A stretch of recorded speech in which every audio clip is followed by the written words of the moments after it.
Jesús caminó a Jerusalén. Sabemos que en Lucas el recorrido es teológico. Empieza en Galilea hasta Jerusalén, la acción de Jesús, la historia de Jesús. Y continúa desde Jerusalén a los confines del mundo, ya con los discípulos, después de la resurrección de Jesús, el libro de los Hechos de los Apóstoles, cuyo autor también es Lucas. Entonces, ya metodológicamente, el recorrido es más teológico en Lucas. Todo el tiempo está camino a Jerusalén. Jerusalén es el lugar de su pasión, de su muerte y de su resurrección. En ese recorrido hay muchas enseñanzas.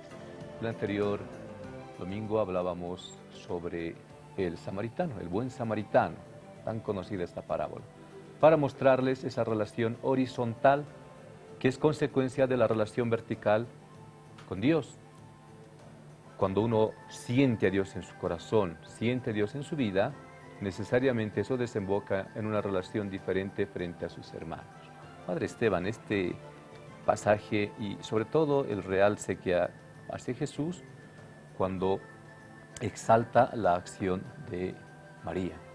Para el discipulado es importante escuchar la voz del Maestro, porque si no la tentación, como decía anteriormente, es muy latente de anunciar después nuestras propias doctrinas, nuestras propias ideas, nuestras propias teorías y obviamente les decir lo que el Señor quiere. Hemos visto el anterior fin de semana esta parábola donde el samaritano horizontalmente se hace cargo de su hermano. Pero para que eso tenga sentido, es necesario escuchar la voz de Dios. ¿Es así, Padre Esteban? Yo veo un contraste con el anterior domingo. Dos personas dedicados al culto, a la lectura de la palabra de Dios, el sacerdote y el levita, se van por un costado. Y es un samaritano quien lo atiende. Ahora Lucas nos dice, parece que lo más importante fuera la atención a la palabra de Dios y no así a la atención de la persona que está ahí, que necesita de nosotros. En cambio, María, yo creo que al final Lucas nos quiere hacer entender lo que me gustaría compartir más adelante con ustedes, es el tema de la oración, o lo que decía San Benito, ora et labora, ora y trabaja. Me parece que María, considero que María, va a ser un poquito fuerte esta expresión lo que voy a decir, porque para la mentalidad judía, la imagen de la mujer no tenía acceso al estudio, no tenía acceso a las buenas costumbres que los judíos tenían, no tenía lugar de discípula. En cambio, Jesús llega a una casa, primera cosa que es interesante ver, recibida por una mujer. Es una mujer quien la recoge, la trae a la casa, le dice, ella es la que se preocupa y María se pone a los pies. María elige hasta la mejor parte como si fuera la discípula, la que escucha, la que quiere aprender, la que quiere asumir aquello que Jesús está diciendo y ponerlo en propia carne y poner en práctica. No solamente escuchando, también más adelante seguramente haciendo en obras todo aquello lo que Jesús está enseñando. Lo que quiero recalcar es cómo la imagen de una mujer es tan fuerte en el Evangelio de Lucas para mostrarnos la importancia de la mujer dentro de la propia iglesia. Que muchas veces no hemos marginado de ninguna manera la iglesia, pero cómo podemos dar unos pasos un poquito más fuertes, más grandes, en el labor que pueden hacer ellas dentro de la propia iglesia en el tema sacramental. Aquí Lucas, siento que nos muestra eso. Este Lucas que dice, aquí está Jesús, llega a una casa recibida por una mujer, primera cosa, porque para los judíos no era admitido eso, porque ya se pensaba otra cosa, y la segunda cosa, María al pie como discípula, como oyente, como persona que está interesada, más que sus propios discípulos, porque los discípulos están preocupados en acomodarse. En cambio, María aprovecha ese momento, aprovecha aquello que no se le va a presentar más, tal vez otra oportunidad, pero ella está ahí para escuchar y seguramente para poner en práctica más adelante todo lo que Jesús le está enseñando. Lucas, en esa perspectiva de la que nos habla el Padre Esteban, sin duda busca aquello, mostrarnos la novedad que trae Jesús, no solo en términos religiosos, también en términos culturales, en términos sociales, en términos históricos. La primera gran novedad es que Dios se haga uno como nosotros, que se encarne. Eso no ha existido en ninguna civilización, entre las más antiguas, incluso que la tradición semita, de la cual es parte el pueblo de Israel, no hubo ese tipo de manifestación. Dios jamás renunció a su condición divina para hacerse hombre. Esa es una gran novedad. Tampoco en la tradición ya judía, lo que bien decía el Padre Esteban, el discipulado estaba reservado para los varones. Las mujeres, por sentido común, estaban dedicadas al servicio. Pero aquí aparece María como discípula, escuchando lo que dice el Maestro. Por eso la novedad que nos trae Cristo no solo es una cuestión religiosa, es opción de vida. Y en sintonía con aquello, Lucas da cierto realce a los anahuín, a los pobres, a los marginados, en una palabra, a los negados, para no caer en categorías como la pobreza, que muchas veces se le entiende solamente en el ámbito económico o político, a los marginados, a los negados de ciertas estructuras sociales que hacen a unos señores y a otros amos. Entonces, parte de ese grupo también eran las mujeres, las negadas. Y con Jesús aparecen con un protagonismo diferente, con un rol diferente. No solo para reconocer, entre comillas, la igualdad frente al varón, no, cada quien tiene su particularidad, cada quien tiene su riqueza. Lo hermoso es complementar aquello sin jerarquías y subalternancias para construir lo que es el reino de Dios en medio de nosotros. Ahora el desafío del que nos habla el Padre Esteban es cierto, como iglesia, sobre todo como iglesia estructura, la diferencia siempre es metodológica, por favor, para ver en qué medida las mujeres pueden tener un rol de repente más protagónico dentro de la estructura. Porque dentro de la iglesia, pueblo de Dios, hay que admitir, a final de cuentas son las mujeres que llevan adelante nuestras comunidades de fe, porque son ellas las que con más dedicación, con más empeño, con más dedicación, participan en nuestras comunidades. Cuando hay acontecimientos, cuando hay celebraciones, cuando hay actividades en las parroquias, usted que es testigo de lo que estoy diciendo, ¿quiénes son las que más participan? Son las mujeres. Y por eso creo que al final de cuentas son ellas las que empujan el caminar de la iglesia como pueblo de Dios. Es verdad que la estructura jerárquica tiene un rol, se está reflexionando, sin embargo es arbitrario querer tomar también decisiones en ámbitos como este, porque esas decisiones no se las toman de esta manera. Sin embargo, creemos que algún momento, asumiendo el desafío que nos propone el Padre Esteban, sí, tendremos una iglesia también con las mujeres protagonistas.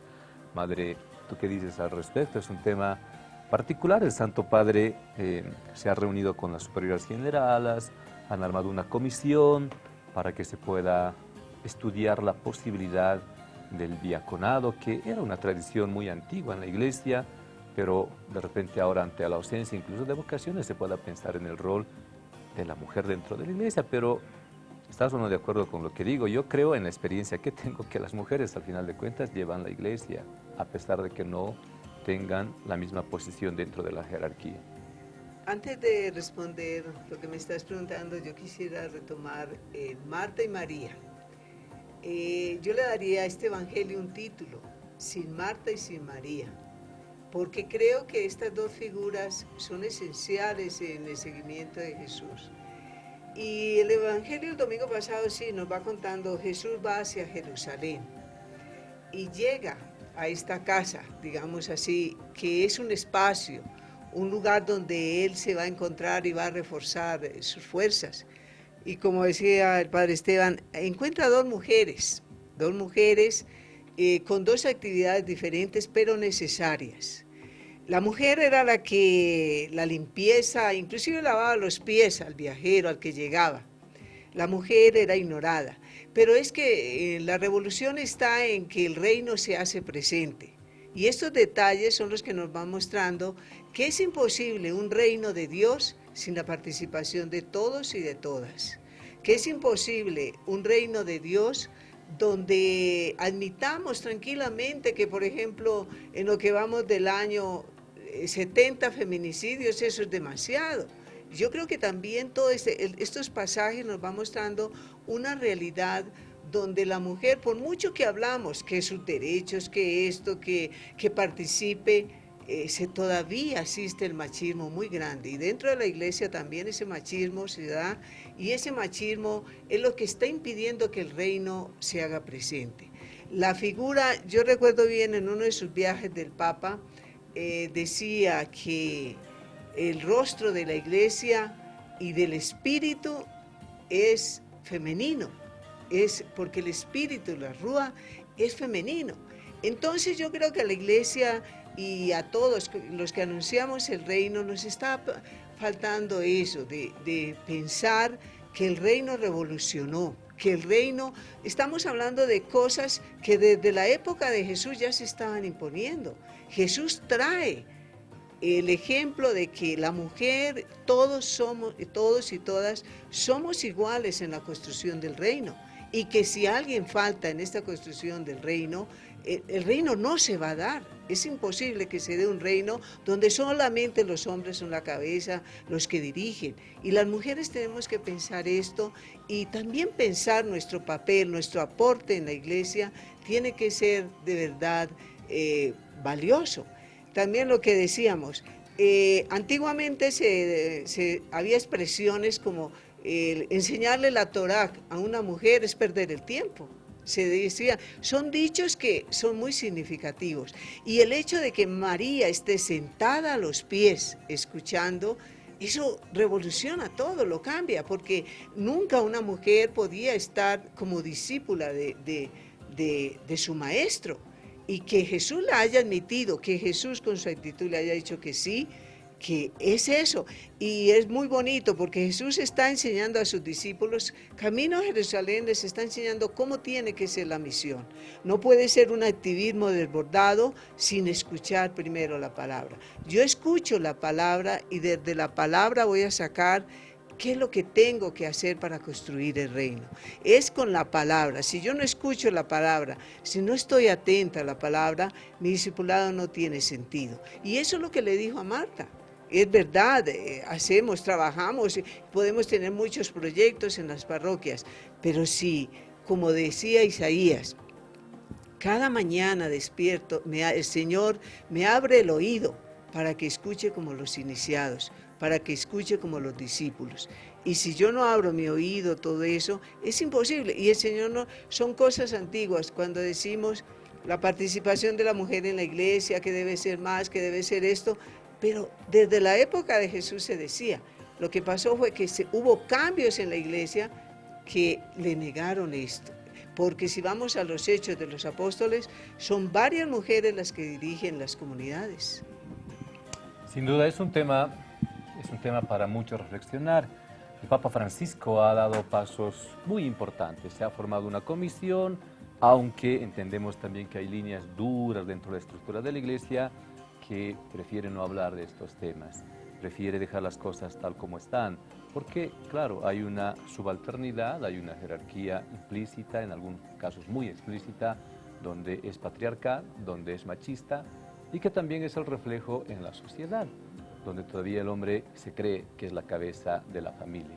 Yo creo que, al final de cuentas, lo que dice la hermana es tan importante, rescatar. El reino de Dios será presente cuando realmente en nuestras diferencias, como Dios nos ha hecho varón-mujer, podamos integrarnos y podamos consolidar una identidad única de hijos e hijas de Dios, en la medida en que cada quien, desde su diferencia, puede aportar en igualdad de condiciones, igualdad de posibilidades, la construcción del reino de Dios, la construcción de una sociedad más humana, más justa, donde se pueda respetar al otro en su diferencia y a partir de su diferencia se pueda buscar un proyecto común, también dentro de la iglesia. María, Marta, de por sí, en el Evangelio de Lucas, aparecen como novedades fundamentales, lo que hace rato decía el padre Esteban. Son recibidas, o son las que reciben, mejor dicho, al maestro. Rara vez en un hogar una mujer recibe a un visitante, más aún a un profeta, como en el tiempo de Jesús, él era considerado un gran profeta. pero son ellas las que le reciben, lo cual quiere decir que están al frente del hogar, al frente de la casa. Y ya está por demás reiterar que María asume la actitud del discípulo, porque está a los pies del Señor. Y después la tradición nos habla de que estas dos mujeres fueron realmente protagonistas en el inicio de las primeras comunidades. Padre Luis, la otra actitud, Marta, que representa de alguna manera la actitud de la acción que a veces deriva en el activismo. Hace rato decía, a veces como sacerdotes, los que estamos al frente de las parroquias, de comunidades de fe, sí es importante la obra social, es importante la caridad, sin embargo, hay la tentación de alejarnos del amor de Dios, de su espiritualidad, de su proyecto de salvación. Nos metemos en proyectos meramente humanos, disputando puestos que los laicos tienen que hacerlo. Me refiero a profesores de religión, a directores de proyectos, de ONGs, de fundaciones, y descuidamos lo que debería correspondernos en primer lugar a los sacerdotes, a los religiosos, religiosas, como es la enseñanza de la palabra, la celebración eucarística, la atención en los sacramentos, etcétera, etcétera. Bueno, podríamos decir, lastimosamente, estamos cayendo en esto, ¿no? En el activismo. Pero hay que ir al texto. ¿Quién lo recibe a Jesús? Es Marta, ¿no? En su casa. O sea, el tema importante aquí es la hospitalidad, de que Jesús quiere llegar a una casa de Marta y María. Ahora, en cuanto al activismo, ¿qué pasa? Yendo ya a nuestra realidad, no a nuestros días, a nuestra iglesia. Lastimosamente decía que hemos caído y estamos cayendo en ese activismo. Peligrosamente, ¿no? Peligrosamente porque ya no se está actuando como María, que es la escucha, que es la contemplación, que es el estar al lado de la palabra de Dios y actuar a través de su palabra, ¿no? Porque la actividad que debería llevar la iglesia debería dejarse guiar a través de la palabra, no al revés, porque muchas veces hoy en día, decía, peligrosamente nos estamos dejando llevar por el activismo. La iglesia tiene muchos colegios, universidades, y habría que preguntarnos, ¿habrá pastoral en estos lugares, en estos colegios, en estas universidades?